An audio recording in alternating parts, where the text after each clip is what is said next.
Oh,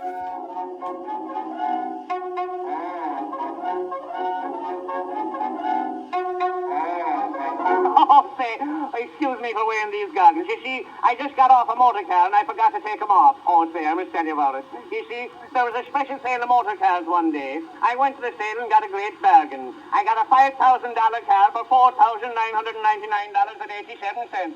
Of course, that didn't include the extras, but then the extras only cost me $7,000 more. I tell you, it was a fine turnout. In fact, it would turn you out quicker than any car I ever saw, and you never had to crawl under it to fix it. Because if the slightest thing went wrong with the machinery, it would turn upside down for you instantly. Then it was so easy to get at it. The man says to me, it was an 8-horsepower runabout. It was a runabout, all right. It would run about half a mile, then stop. And that 8-horsepower thing, oh my, it took 8 horses to pull it back home again. And the funny thing was, you couldn't make it run without a lot of dust. In fact, it took more dust to run it than it did to buy it. Well, I could do nothing with it, so I decided to get a chauffeur. You know, chauffeur's French for plumber.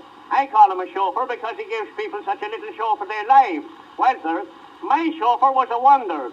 I asked him if he had a recommendation, and he said no, but he thought he could get one in a month or two. He expected his last boss would be out of the hospital by that time. Well, sir, he was the greatest fella for running people down I ever saw. He was a smart fella, though, and it didn't take him long to show me the difference between the quick and the dead. The quick were those that got out of his way, and the dead were those that didn't. See, he could make that car go so fast that it took 2 people to talk about it.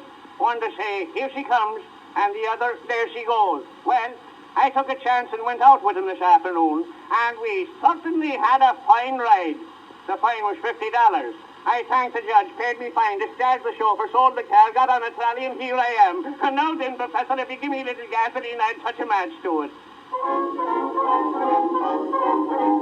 Gasoline has an awful smell, the smell that on me grows. You can always find a motor car if you're lonely, follow your nose. But the terrible smell, the gasoline, I learned to like it last. For when I smell the gasoline, I know the danger past.